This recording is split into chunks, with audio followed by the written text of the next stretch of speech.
How to test a spark plug. Your car's engine's spark plug plays an important role, ensuring that the engine's combustion process runs smoothly. Over time, these plugs can wear out or malfunction. But how can you determine? Let's take a look at the simple process of checking your spark plugs. To test the spark plug with a digital multimeter, first connect the red wire and the black wire between the two multimeter input terminals.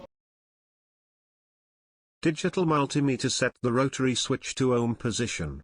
Resistance measurement default to auto range mode. The multimeter has two leads, one red and the other black. Connect the red lead to the black lead and you will see 00.00. Here is a look at the car's old spark plug and a new spark plug. Now I will check the ohms resistance of the plugs and see if it is okay or not. To check the spark plug, connect the red colored cable of the multimeter to the upper terminal of the plug. Multimeter black wire center electrode below spark plug, add to this. First, I will test the old plugs and see if they are usable or not. I connect the red wire to the top terminal of the plug and connect the black wire to the center electrode at the bottom of the plug and see that it is 0.07 ohms. See if the connection between the nut of the spark plug is 0. If the black color and red color cable are connected together at the top terminal of the spark plug, it is 00. I will check number 2 spark plug.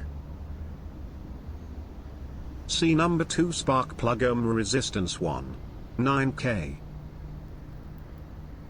Now I will check the car's old number 3 spark plug. See number 3 spark plug ohm resistance 0.005.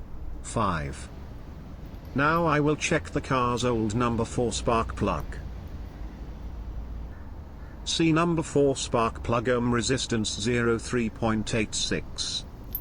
Now I will check the new spark plugs.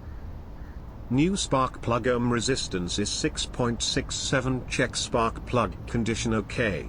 Note that the spark has useful, minimum 4000 K, maximum 8000 K, ohm resistance. Spark plugs are unusable if their resistance is below 4000 K ohms. Out of the 4 old spark plugs in the car, one of the spark plugs is not in good condition, so the spark plug needs to be replaced.